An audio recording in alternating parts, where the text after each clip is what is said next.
Hello, hello, and welcome to Hashtag No Limits. I am your host, Shelly Kino. Hashtag No Limits is about people who society has placed limits upon, but who have busted through those limits. Ophelia says in Hamlet, we know who we are, but not who we will become. And I believe that to be 100% true, and that there is no better example of that than the caterpillar turning into the butterfly. The caterpillar literally dissolves into its cells and then reforms into the butterfly. And if that's not difficult enough, while it's in the cocoon, it has to struggle in order for its wings to be strong enough when it gets out of the cocoon for it to be able to fly. I can't imagine that any of that is easy, but neither is busting through those limits that society places upon you. Today, I have a guest that has 5 children who all have special needs, and she herself became a person with special needs some time ago.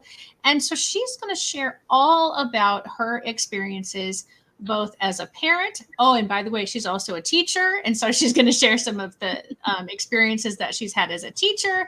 And then as a person, like I said, herself, who has become someone who needs some accommodations. So Jennifer, thank you for joining me today. Welcome. Thanks for having me. Yeah, like you said, I am or was a teacher. Since 2001, I have been teaching, and I started out in language arts, and then I became a single mom before I got my degree. So I was a single mom and a teacher at first, and wow, was that tough as an English teacher. I was teaching in a really small school district, so I taught grades 5 through 12 language arts. Oh, I also had the play and extracurricular speech, and I was also the part-time guidance counselor, and I did guidance counseling classes for grades 1 through 5. So oh my word. I did that for a couple of years, and I was like, yeah. So I probably would have stayed there forever, because honestly, I'm one of those people who would like to die on the saddle kind of thing. And I didn't realize exactly like how bad it had gotten until it kind of was really bad. But I ended up moving over here to Cedar Rapids, Iowa, where I live now, this area. And I worked for ACT for a couple of years, and I got so bored without any human interaction. And I'm a total introvert. So I feel like I could just live in this room right here and just stay here forever. A lot of the time I'm just like, yeah, nope, everyone else just stay out there. I'm good. But that's not the truth, as I really missed people, and I loved the interaction and being able to help people. So I ended up going back to teaching, and because I was in this area and it was a much bigger area, and we're by the U of I with the English program, and I didn't have my foot in the door anywhere, I ended up subbing. So I subbed for a couple of years, and I took anything that came my way to get my foot in the door in all the schools around here. So I taught in all the schools around here. I did a whole bunch of long-term subs for English, but I also did a bunch of long-term subbing for special ed. And that was my first kind of taste of special ed and what it meant. I sort of had experienced a little bit with my daughter already, but I didn't have a clue like what was going on. Mm-hmm. And my then boyfriend and now husband also had a daughter with severe Downs and son with ADHD and stuff, anxiety and all that. So we were both kind of dealing with it, but as a parent, you have a much different view of special ed than as a teacher. It's so different. And so I got into autism. I did a long-term sub job for an autism teacher who couldn't get anyone to sub for her because she had some violent kids. And that was the most amazing experience in teaching, like the most transformative thing. I was like, where has this been my whole life? I learned so much from the paraprofessionals, from the kids, and from her. Because I came in 2 weeks early, because I told her, I was like, look, what you're asking sounds like something I have never done, and I have no idea how to do it. So I need to come in and like shadow you for a while, and you need to show me exactly what you do and how your lesson plans work, and show me the routines so that I can figure it out. When I get in there and I see your lesson plans, I'm not like completely overwhelmed and going, I can't do this. Right. So I did. I came in 2 weeks early, and I shadowed her all day long for 2 weeks. And then I took over for her, and I did a couple of long-term sub jobs for her and for other special ed teachers. But that was kind of the turning point in my teaching career. So then I went back to school, got my special ed degree over a period of years. I got hired at Linmar in 2009 to do middle school autism. And I was there for 8 years.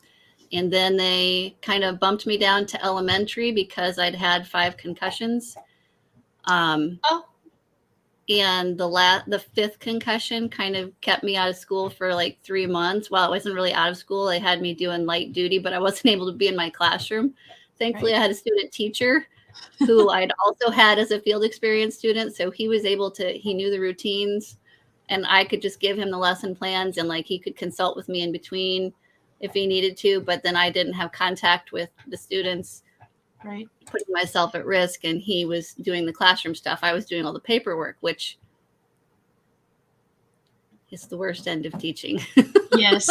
And with a concussion, I'm not sure which would be better, the actual day really or the sitting around looking and doing all the paperwork all the time. Well, and when you have a concussion, you know, your brain is all like, ooh, ooh, right. Ooh.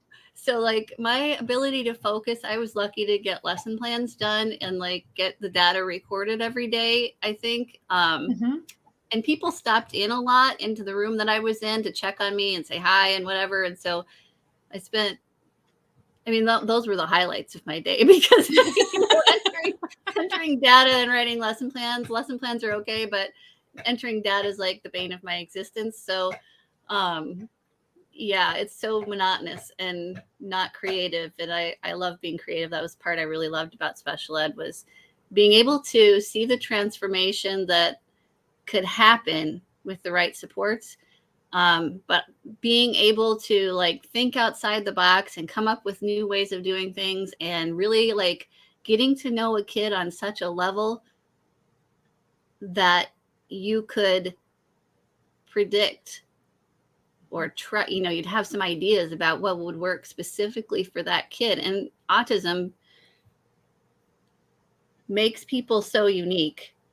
Like people are so unique anyway. Right. Okay. And I'm actually a firm believer that we're all on the spectrum somewhere now that I've taught autism for long enough. I'm pretty sure we're all there. But, you know, with diagnosed autism, those kids are different from your regular kids walking around in the hall in some different ways. So like figuring out how they're the same and how they're not was part of the fun of it. Like, what little quirks do you have that I can help you either overcome or use?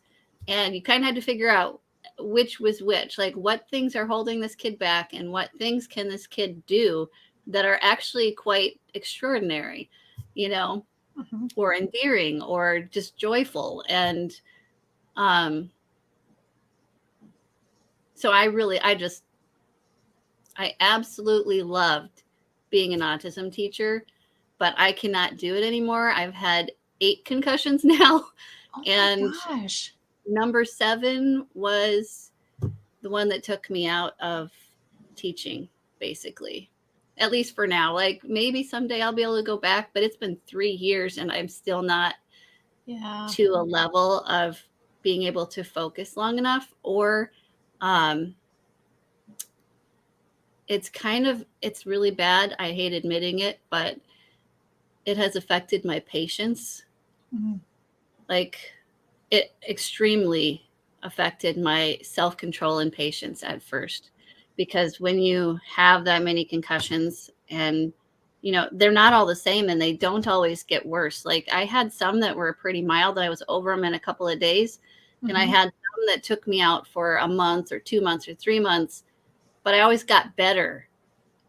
And so my expectation when number 7 happened was it's going to be bad for a little while, but I'll go to therapy and then I'll be better. I'll be fine. I'll get through it. Don't worry about me. I'll be fine. Right.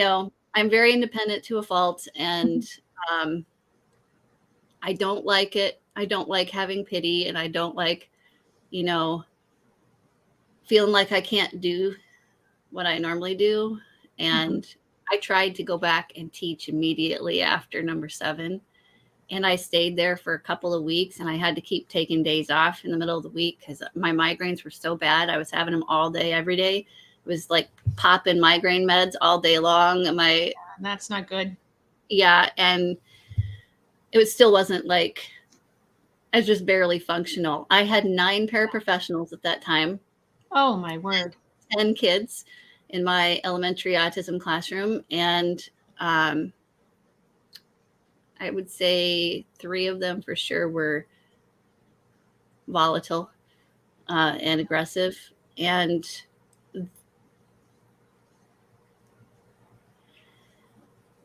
so I went back to that classroom and tried to teach. And my parents tried to protect me and keep me out of any situation that was maybe going iffy. And right. They also covered for me and kept me on track. It was terrible. They didn't even notice as much as I did. I knew how much that was the worst part, was I could see it. I could see how far off I was. Some of the time it was just crystal clear to me. I am so far gone that I've had to be redirected 25 times in my own lesson. Wow. And I could see it. And because there were so many of them, they didn't notice it as much as I did because they all were doing it at different times.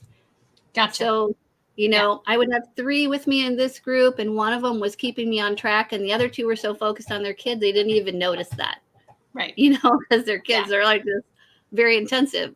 So then the group would change, and I would either have another group or I'd have an individual kid to myself. So I'd be by myself with that kid, and the para would be in the room, maybe doing something, or maybe the para wasn't even there. Right. To supervise me. And I kind of needed it at that point. But anyway, long story short, I eventually told them, well, actually, I was told by my therapist that if I continued to go back to work, I would never get better, that I would only get worse, that I had gone downhill significantly since I went back to work after the concussion. And they'd been measuring all of these, vestibular things for me. I mean, they weren't able to measure the fuzziness or the ADHD end of it. They were only measuring my vestibular problems and my vision problems. And they were getting worse because I kept on going back and trying to force myself to do all this work. And I was working 60 to 80-hour weeks at that point. So, yeah, it was not a good situation. I was told I had to be at home and be off work until they released me.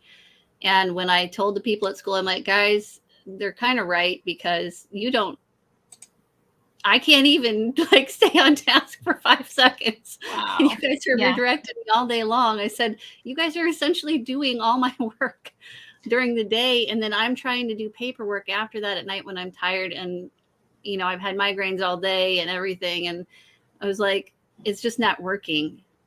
And so I have to. And so I had come in to give them my lesson plans and stuff. And they were like, we didn't even notice. How did you not notice? Then I thought about it. It's because they only saw me for 20 minutes a day, Right. Yeah. But I think they were being nice to me too. I think they noticed and they just wanted me to feel better. But yeah. So there's a couple things. I just didn't get it at that point. That could be possible. But yeah, so after that, I have not been back to work. I have not been able to get back to that point where I can go back to work. So let me just stop you there, let you catch your breath a little bit. So there's some things that you said in there that I want to key on. And this one wasn't something you said, but I just wanted to say hi to Fran. Fran is joining us from Southern Illinois today live. So welcome, Fran. And Fran, I have another show with called Friday with Fran. And she is also someone who has had a series of concussions and has found herself in a similar situation to yours, where she is finding out what it's like to be that person who now needs those accommodations. She has also raised children who are now adults who have had disabilities or who have disabilities. And so I should maybe introduce the two of you. Oh, hi, Fran. Yeah. You guys have a lot of things in common. But there's just, like I said, there's a few things that you mentioned that I wanted to touch on. So the first one I want to touch on, and this one is very, very important, and I want to make sure that I don't forget this, is you had a classroom full of children who had autism, and you've talked about, how aggressive they were. I want to clear up for anybody who's watching that just because the child has autism does not automatically mean that they are going to have serious aggressive tendencies. And even if they do, I want to just say too that I told my administrators to give me the hard kids. Right. That nobody else wanted. Those were the kids I wanted. And so I set myself up for what happened. But no, that was a lot of my head being in the wrong place at the wrong time. And not all of my 8 concussions were from kids. So I had 6 of my 8 were from the classroom, but 1 was from my dogs, and 1 I did to myself while I was chopping up a lilac tree this summer, and put a branch into my eye. So, but once you've had 1 concussion, you become more susceptible to getting more concussions very easily. So after my first concussion, which was pretty severe, it didn't take much to give me a concussion after that. So hits that normally would not have hurt anybody hurt me because of that. So that was not even it sounds much worse. The situation sounds much worse than it was. I love those kids, and they had no clue what they were like. They sometimes knew they were trying to hurt me, but sometimes they didn't know what they were capable of hurting. They didn't know the extent of what they could do. They just knew they were angry, and they didn't have a good coping skill. And people with autism are my favorite people in the entire world. I have to say that. And I just want everyone to appreciate that.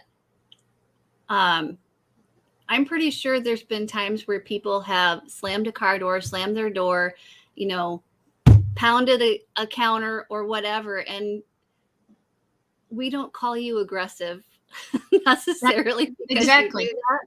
But Absolutely. Kids with autism who are releasing the same kind of feelings, and may not have the level of understanding that is normal for their age.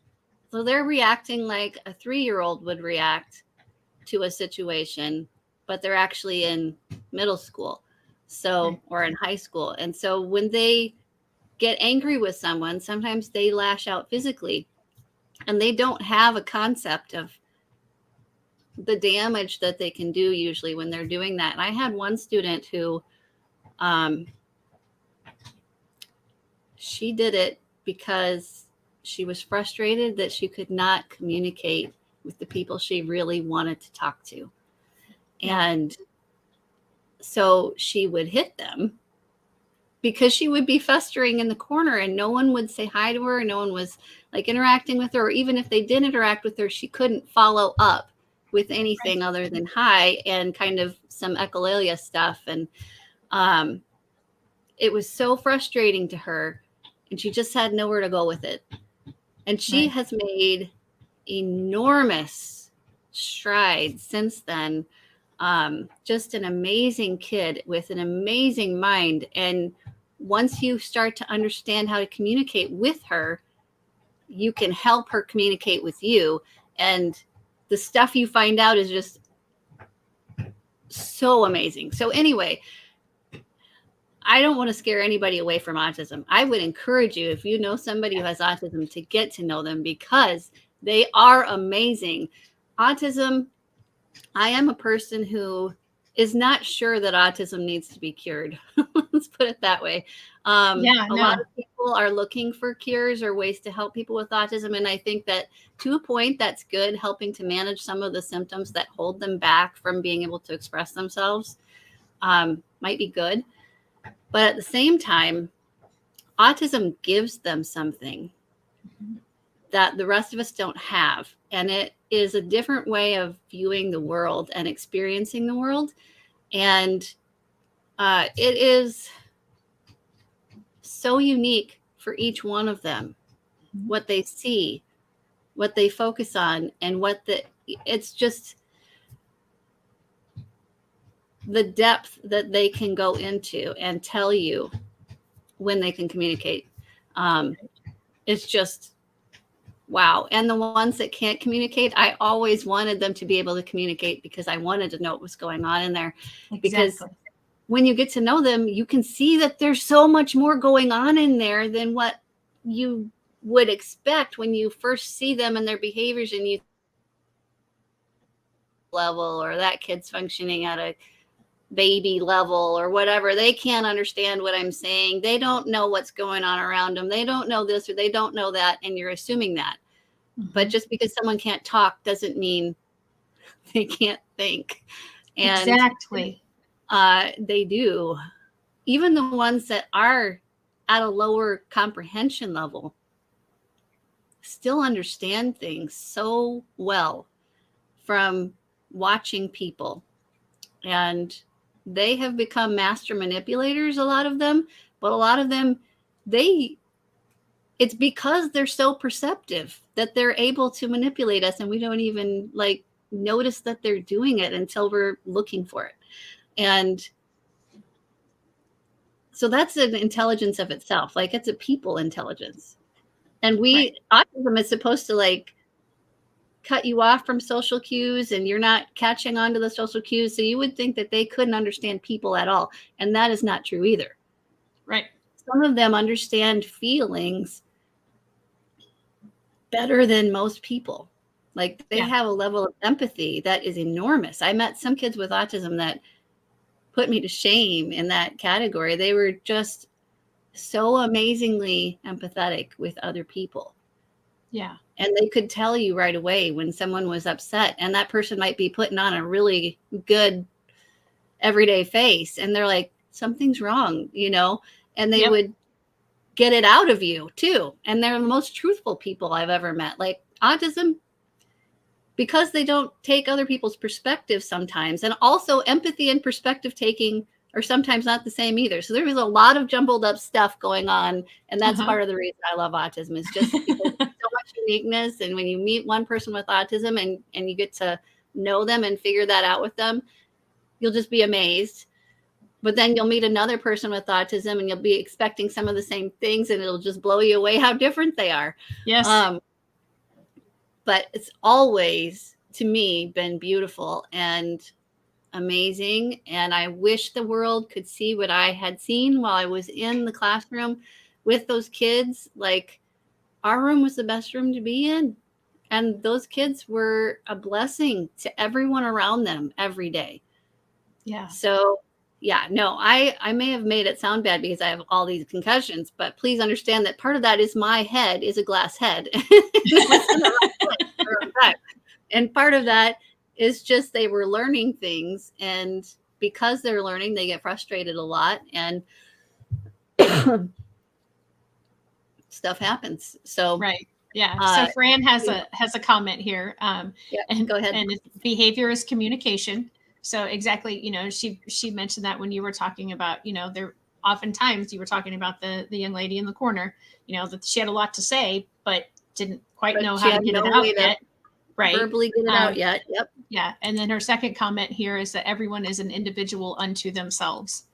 And I so appreciate what you are saying, because you and I mean, we've not had a conversation before. I mean, yes, we have a mutual friend and we've been in meetings with her, but you and I have not really sat down and discussed anything ever before.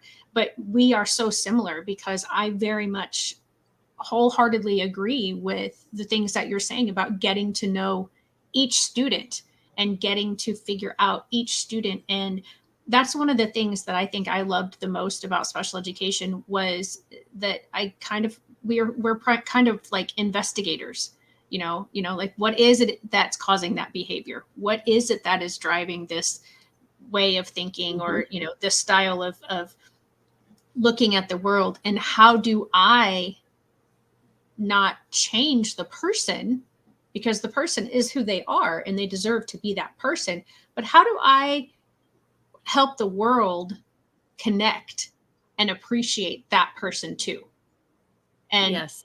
It's just, we're so much alike in that. And I'm not in the classroom either anymore, but that is definitely something that I miss. And I agree with you. My classroom was the best place to be in the school, because we had so much love and so much joy and growth and fun and empathy. And, I had students that had all, at some point in my career, I have worked with every eligibility that makes someone eligible for special education. But so I had opportunity to work with all kinds of different students that had different diagnoses of things or different eligibilities of things. And even those kids who had the extreme behaviors, and I didn't have a classroom of just children with autism, like I said. So, behaviors come with lots of different things. Oh, yeah. And while the kids were in my classroom, and even when I would see them out with their gen ed peers, it was an amazing feeling to know the connection, and making that connection and having that relationship that is so personal. And that's, I think, one of the great aspects of special education is it is smaller, or it's supposed to be smaller. It's not always in a smaller I was going to say not anymore, but but you do have a little bit more opportunity to really get to know the students and their ins and outs and likes and dislikes, and what works for them and what doesn't work for them. And it is I don't consider myself a creative person unless it has to do with education. When I think about creativity, I think about artists and musicians and people who are crafty, and but people have said to me, no, you're very creative in how you ran your classroom and what you do with your students and ideas that you come up with now as a master IEP coach. So maybe that is something that is a thread amongst special education teachers. And that is what our expertise is in, I guess, is accommodating, modifying, differentiating. Solving problems. Yeah. We solve problems. And those, if you come from the more logical side of things and not the creative side of things, it's still kind of the same thing, because you're solving problems. Mm-hmm. And, the creativity that's involved is logical to some extent. And because we're teachers and we really want to see our kids grow, we both have that same kind of sympathy and empathy going on for the student, and trying to get to know them is one of the things we want to do, so that we do that problem solving on their level for them, and that it's appropriate. So, it is the same thing. It's creative, but it's solving problems. And so right. You're applying logic, but you're also applying creativity. And for me, I liked that it had some routine, but I also liked that it didn't. Right. Because, right. Yeah. You never got bored with your routine. You had a routine. Right. Sort of. You have a routine on paper, an expectation of a routine. And, you have routines for your lessons and things, but it always looked different. So for each kid, I got to do a different kind of version of the lesson, or a different lesson altogether. And one of the things that I didn't like when I was a language arts teacher, I taught in Storm Lake for a year, and that was my first year of teaching, and it was eye-opening. I taught the same grade. I've taught 8th grade English all day long. And by halfway through the day, I was so tired of doing the same lesson again that I just was like, oh, how many hours until the end of the day, Right. And by the end of the day, I had perfected the lesson. Like, I could roll that sucker out without any mistakes. And it, I'd already troubleshot all the little problems that go on, Right. So by the end of the day, I had a great lesson, but I was so tired of it. Like, right. It's also monotonous. It was just not quite enough problem solving during the day, not quite enough interaction with like different kids. And that's what I really loved. And that's kind of why I got into guidance counseling too. I did go to college for guidance counseling for a year while I was doing all this stuff with, the tiny Yeah, I mean, why not? Because why be bored or have any downtime? Why would I want any downtime or any time at all for anything other than school? So, I went to college for that. And it was because while I was teaching language arts for all these different grades in middle school, I didn't think I was going to like middle school, but middle school turns out to be my favorite. Yeah, that's awesome. I really love middle school because it's such a time of change for kids, and they really kind of struggle through it, but they're still open to being guided. So high school, I love being able to talk to high school kids and having the maturity to have a really in-depth conversation. I just love that about them, but they're a lot less open to advice or steering from a teacher and much more open to steering from peers. So middle school is kind of that happy medium between high school and elementary, where they're changing a lot and they're becoming mature, but they still are looking for advice and guidance from teachers. So it's just an opportunity. How do all of these skills help you in parenting 5 children who all have? Oh my gosh. Okay. Well, all right. So in my family right now, I have, like you said, 5 kids. The oldest 2 are my husband's from his previous marriage, and their mom has passed away about 5 or 6 years ago. Actually, it might be more than that now. Anyway, so she's not in the picture anymore. The next 2 are mine from my previous marriage, which was abusive with an alcoholic. And so he's not really in the picture anymore. So we had those 4 as a blended family for a little while. And then we now have a 12-year-old who is at the bottom, like 15 years younger than everybody else. So we have a 27, 26, 25, 24, and 12. Oh, wow. And the 26-year-old has severe Downs. Okay. And she's at Dayhab right now. She still lives with us. And the 27-year-old is the one I was telling you about, has ADHD, depression. He thinks he's bipolar. Okay. Looking back over his life over the last few years, I would tend to agree that that might be a possibility, and he may need to go get that figured out. But because of his ADHD and everything else that's going on with him, following through on a plan is actually not one of his fortes. He is a 27-year-old with his own home that his mom left to him in her will, and he is struggling to not have that foreclosed upon and struggling to pay his bills and things because of his poor executive functioning skills. So he's struggling to be an adult. And the 26-year-old, like I said, lives with us. The 25-year-old, my oldest daughter, we discovered that she had severe anxiety disorder, or I discovered that when she was about 8. She started going to school and everything. And the first grade teacher called me into her room after school. And this is at that tiny little school district. So it was one building. We were all in the same building together. So I walked down the hall and found the first grade room to go talk to the first grade teacher after school. And my daughter's desk was one of those where you lift up the top and your supplies are in the inside. Okay.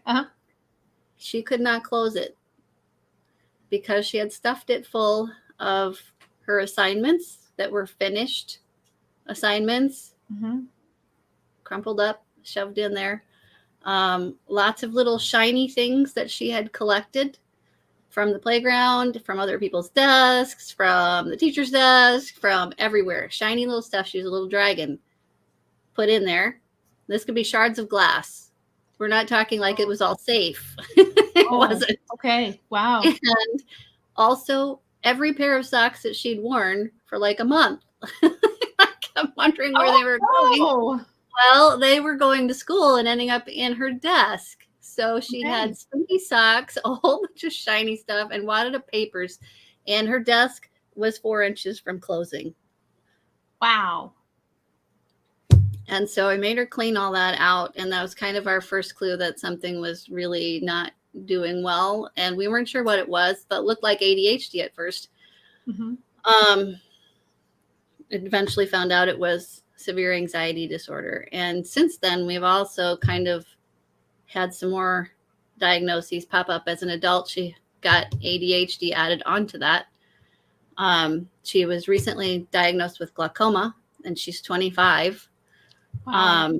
So Fran, see, I really do need to introduce you to Fran, because she said your daughter that you're describing sounds like her daughter. Yeah, it's tough. And then there was like, I think that I missed as she was growing up, because I didn't know enough about it then, that she also has dyslexia and possibly dysgraphia. Okay. And so she's really struggled with school her entire life. Just, she wanted so many friends, and she was always trying too hard to get friends and doing things that, you know, she was easy to kind of influence from friends. So she ended up kind of struggling because she was putting all of her effort into the friend arena and not enough into academics. And academics were so frustrating for her. And every night I remember sitting with her and trying to do spelling, and both of us just wanted to die by the end of 10 spelling words. And, you know, there were other things like finishing assignments and getting them turned in, and planning ahead for long projects, and, you know, all that stuff. Just big struggle all the way through school. She has been through 3 different colleges now and not finished any of them. And she's also struggling to adult, going through a really ugly divorce. And she has I have 3 grandkids that are all hers. They are 6, 4, and soon to be 2. Wow. And there was a 4th one. He passed away as an infant. He was born at 22 weeks. And so, she's had a really rough life, and it is not letting up yet. So it's still pretty stressful around here with trying to help her through her things. And then our 24-year-old is probably our most functional child right now. He has anxiety disorder, but it's pretty mild. And we only found out because he wanted to know why he was okay. Is my fault, I'm going to say, because as a parent who was an autism teacher, I came home to my son, who is a very strong introvert, a hermit, and very routine based and very rigid about rules and things. And so he would just make comments or say things occasionally and be like,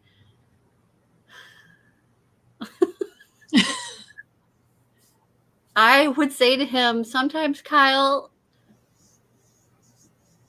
I mean, I know I'm on the spectrum, but I'm pretty sure you're there with me. I said, some of the things you're doing are just like the kids in my class who have Asperger's. And he would ask me, like, why do people not like it when I whatever? And I'm like, you don't know why they don't like it, you know? Yeah. So it looked, he has a way of speaking his mind too that is very blunt. So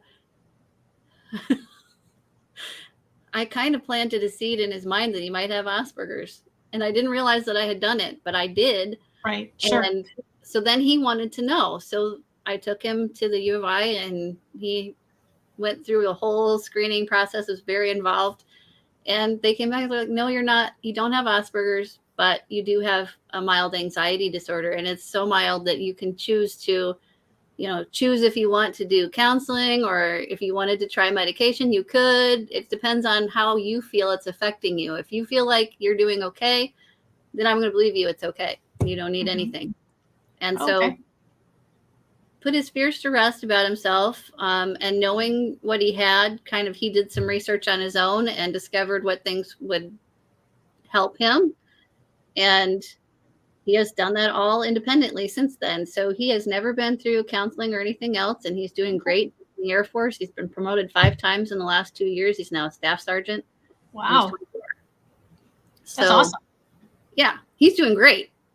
And he's the one that's able to plan ahead and actually follow through on the plan because of his rigid, right, like, this is the way it's got to be. Yeah. He imposes that on himself. Right. And so he has very good self-control. And he's always been, like I said, a very hermity kind of guy. So his struggle is actually dealing with new people. And he has, 3 crew members underneath him right now that he's in charge of, and he struggles with kind of being able to motivate them to do things the way he feels they should be done. And like I said, he's very rigid and very blunt. So yeah, he's had some run-ins with a few people about that. But like I said, he's been promoted 5 times, so he's not doing that badly. And he's building computers in his free time. He's currently building a computer into a desk for himself so that all the workings of it are under the glass, which will be on the top of the desk. And so you can watch the computer run. Oh, wow. The liquid cooling system and everything. Yeah. He's done this before, but he hasn't built it into a desk. So this time he's building it into a desk. He saved $7,000 to make this build. Wow. And he has $10,000 extra in savings. So that's the kid I'm not worried about very much. And he's in England right now. And then there's a 12-year-old. She has anxiety disorder. She does okay. She reminds me of her older sister in some scary ways with her impressionability and following after friends and the things that they've gotten her into occasionally. I think I'm sometimes having deja vu with that one, and it scares me. I hope that when she grows up, she doesn't end up struggling as much as the other one did. Sure. She's doing better academically. So academically, she's fairly gifted, actually. So she's not struggling with dyslexia or dysgraphia. She's an extremely fast reader. And so that part is different, and that may stand her in good stead when she grows up. But the anxiety part and the social part are still kind of worrisome. And so we're dealing with that and dealing with she has things she does as a coping mechanism that have gotten her into trouble so many times. So when she was younger, it was origami. So she learned how to do origami, taught herself. And she was doing origami and paper crafts, like cutting and pasting paper into all sorts of things. She would build computers, cell phones, whatever, out of paper. Wow. And be playing with those throughout the school day. So it started out with the cutting and pasting, turned into origami, and it was origami 100% of the day, all day long. So while the teacher was talking, while she was supposed to be working, she would usually get her assignment done too, but she was always doing origami. And so, yeah, the origami we ended up cutting out, and then I don't even remember what we did, but I think we had basically told her no more origami at school at all. And it took some talking back and forth with the teacher we set up a reward system for and we had to give her replacement behaviors and other things to try to get her through there. And she went to counseling and, did CBT for a while. And then COVID hit and she was at home with me. And she shifted somewhere in there. One of her replacement behaviors may have been drawing. And now she's an incredible artist, but drawing has replaced origami. Okay. So we just had conferences, and I heard from every single teacher that she's drawing all the time when she should be doing other things, or she's, not doing as good on her work as she could, that they know she's capable of, because she's rushing through it so that she can draw some more. Right.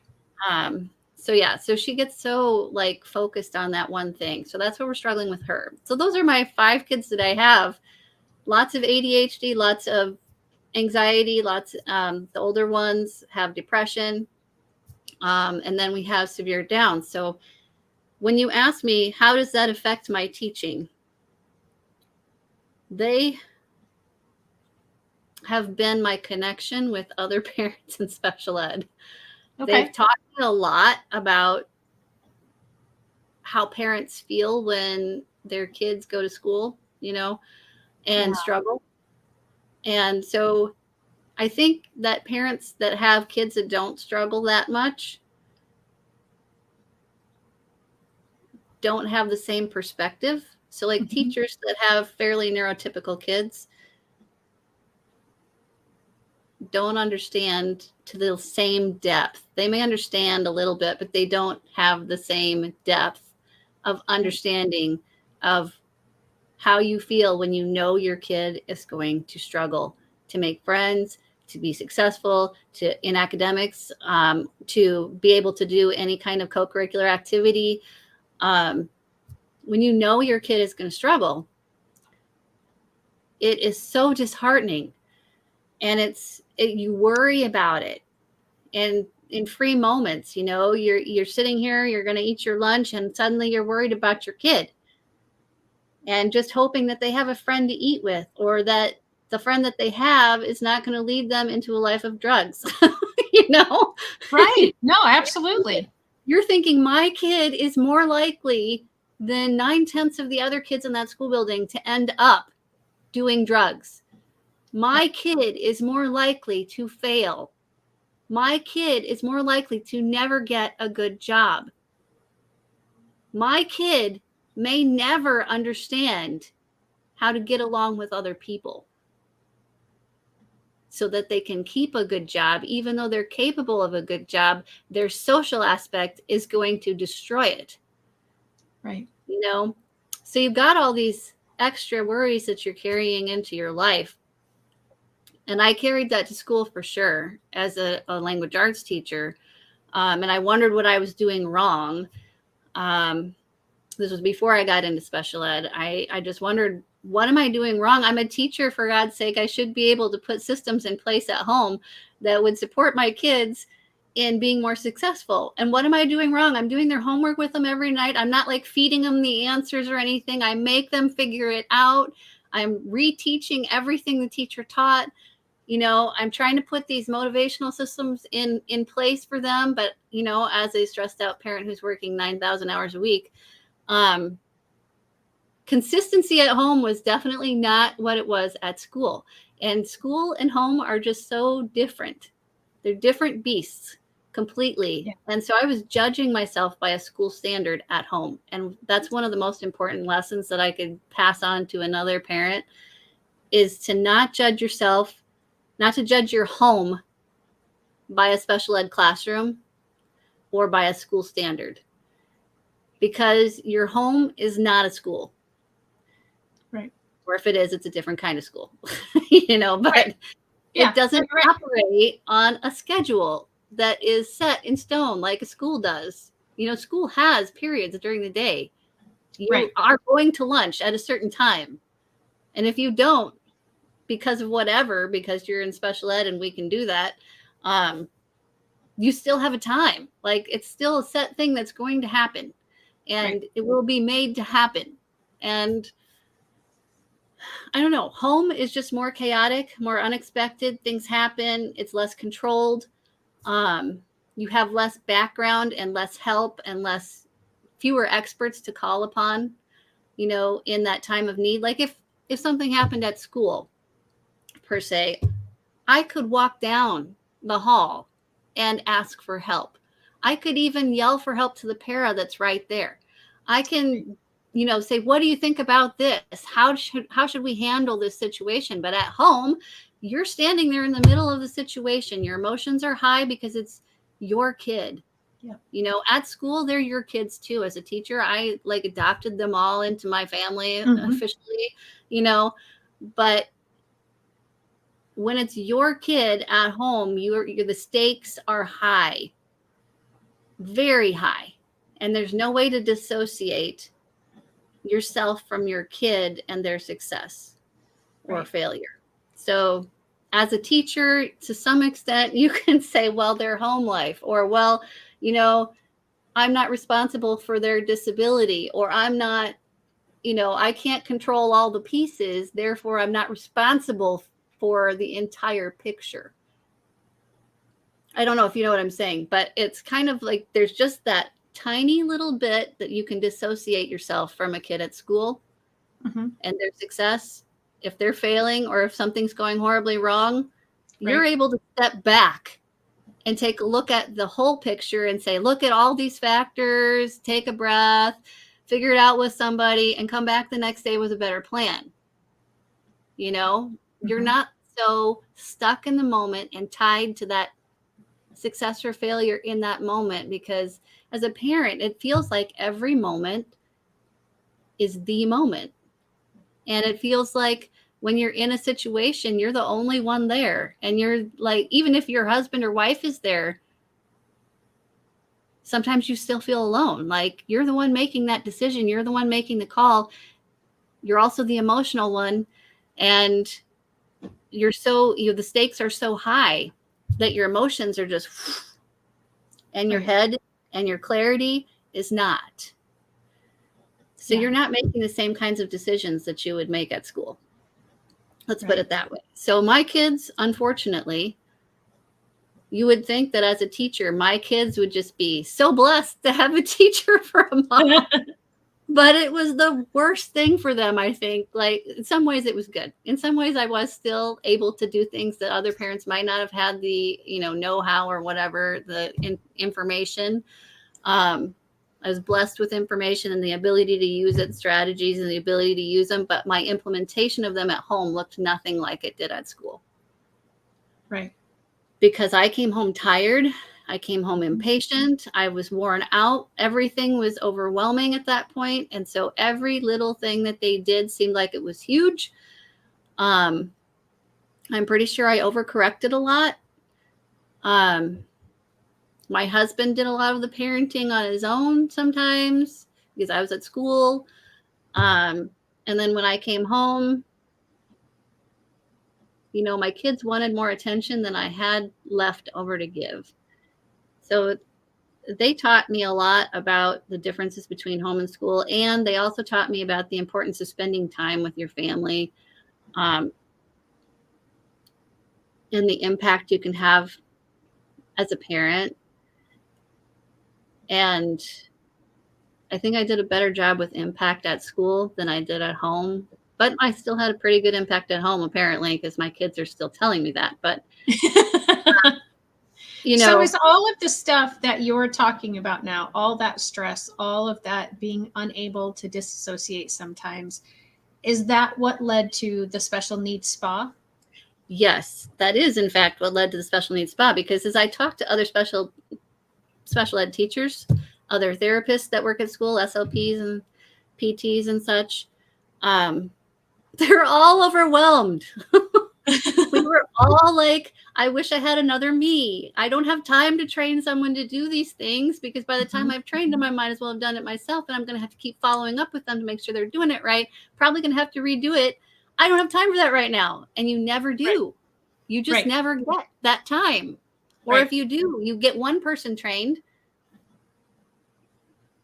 And so you have one person trained. It seems like you needed all 9 of your paraprofessionals to be able to do your job in case you have a heart attack. But or an 8th concussion. Right, or an 8th concussion. And you all have to be able to fill in for each other. So to some extent, they did get trained. They did know all these things, but it was just overwhelming. You always felt guilty.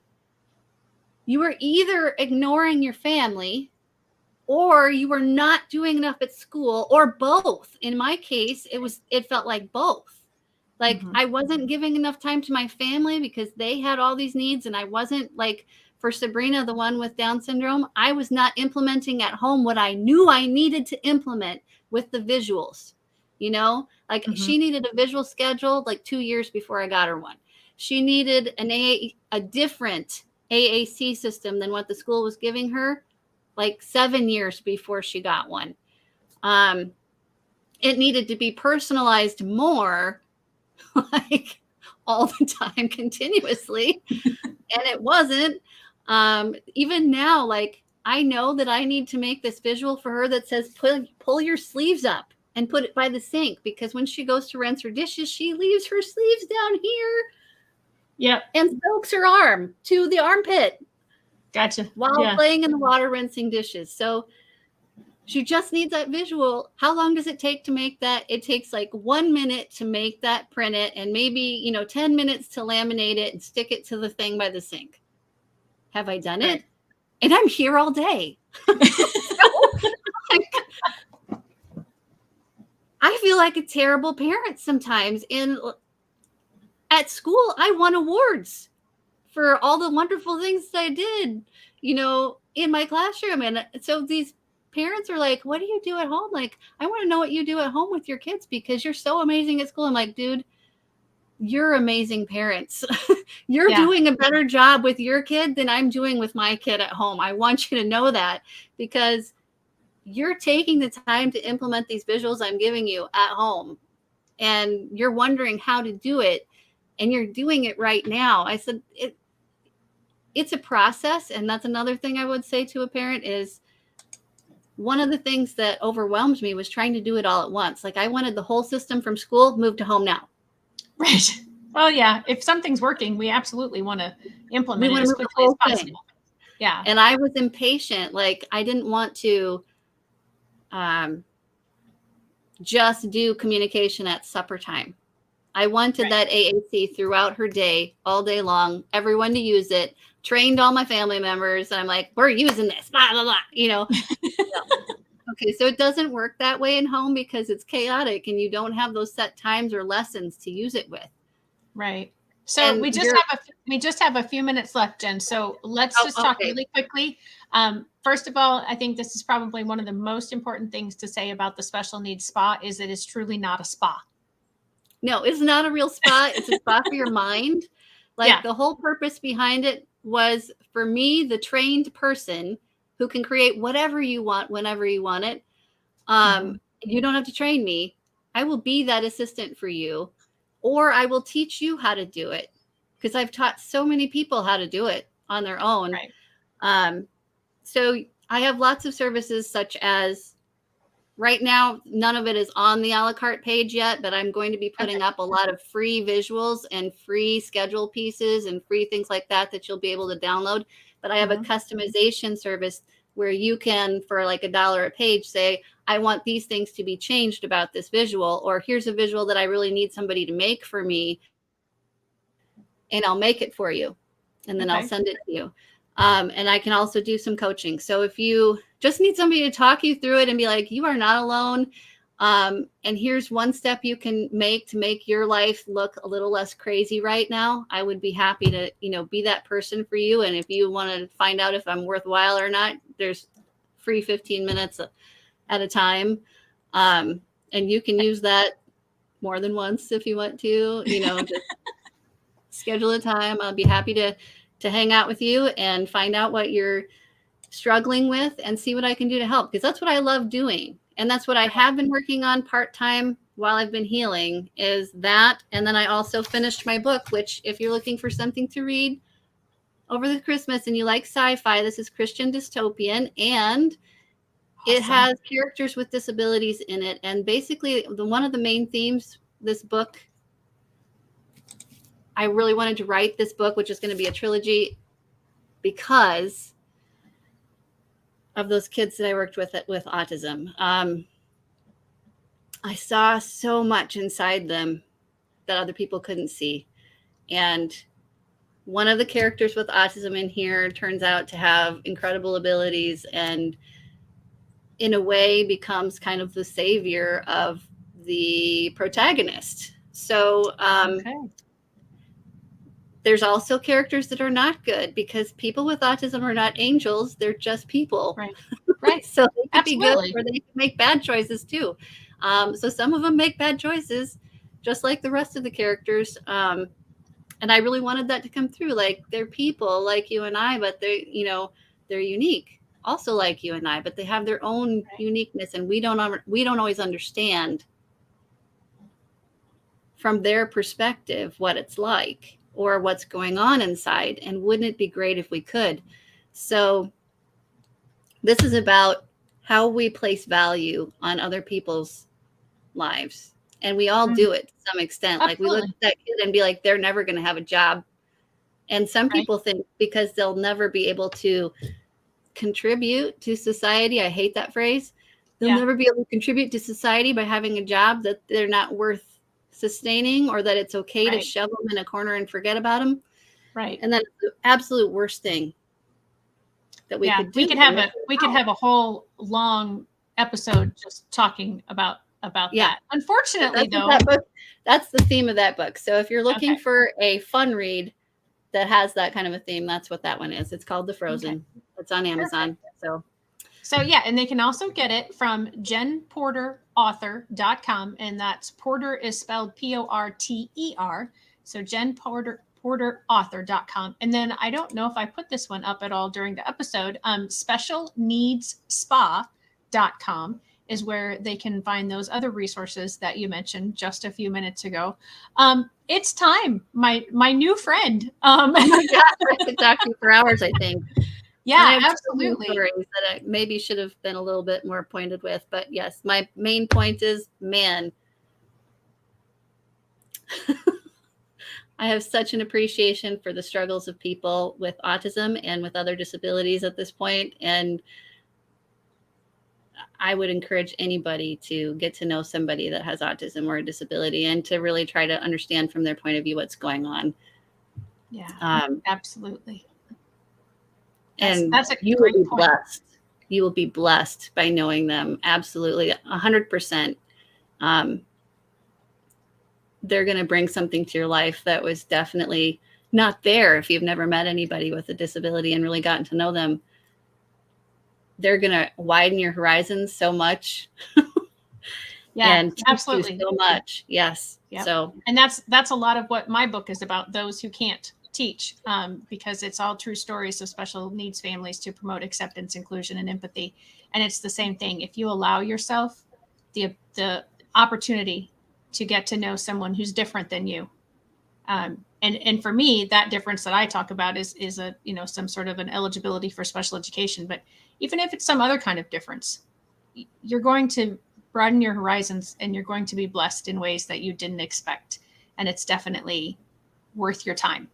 I have not been ever disappointed from getting to know someone who was different from me and going, oh, well, that was useless. I would say you may or may not click with them, because it's just like other people. Some of them are going to be your friends and some of them aren't, but I would never hold yourself back from getting to know somebody. They're always going to broaden your horizons and teach you something, even if you don't click. But if you do click, oh my gosh, I can't even express the depth of blessing that is. It is absolutely. I still miss it so much, being able to be at school and have that with some kids every day. It's so much. Much that I can't describe. Yeah, I know. It's one of those things that I feel like you have to have gone through it or be going through it in order to really be able to understand the depth of the levels that you and I are referring to.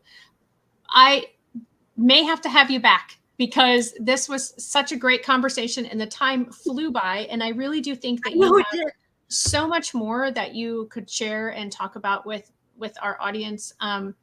If, like I said, if you want to get a hold of her, it's Special Needs Spa or jenporterauthor.com. Reach out to her. It sounds like she has amazing things to talk about and amazing resources. Join me next week. I'm planning on having an episode, although at this moment I don't have a guest. I've got a few people in the works, but if there's not a live episode, I will replay an episode from the past. If I don't see you all, well, I know I won't see you now before Christmas. So Merry Christmas to everyone, because next week will be that hazy week between Christmas and New Year's where nobody really knows what day of the week it is or what's happening. So, Jen, thank you so much. And Fran, thank you for being with us today. It's been great getting to know you, and have a great week, everyone. Bye-bye.